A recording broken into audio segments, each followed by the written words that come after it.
what's your company's unique selling point?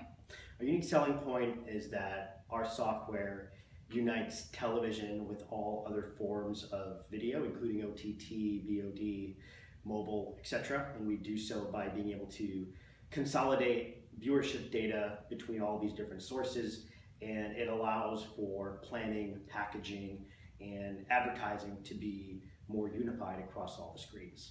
Who's your target clientele?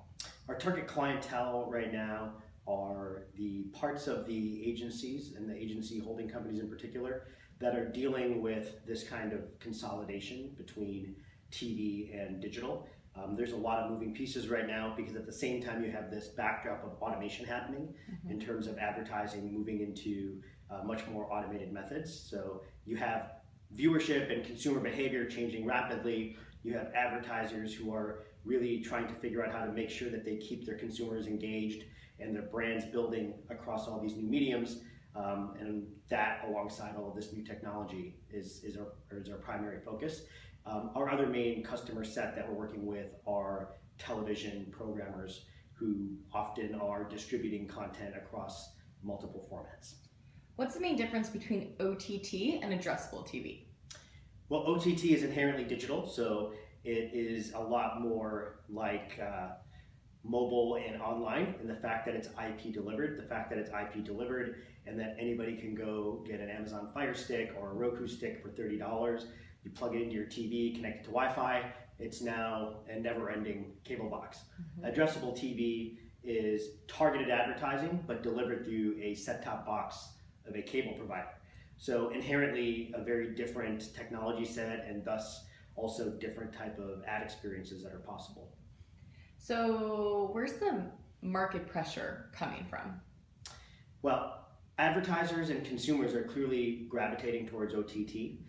There are still a couple of things that make challenges there in terms of targeting and measurement, a little bit of a roadblock. And at the same time, I think that there's actual more demand from an advertiser's perspective than there is supply on OTT. So the pressure is that people want more of it, and it's growing fast, but maybe not as fast as demand is growing. Because as linear ratings are declining, advertisers are naturally looking at, well, where are they going? And that's part of the pressure. So do you think OTT, addressable TV, has helped or hindered the industry? It will help. It helps because it opens up new opportunities for creativity and to keep consumers engaged. Rather than being saturated with the same ad over and over again, there's a lot more creativity that's possible.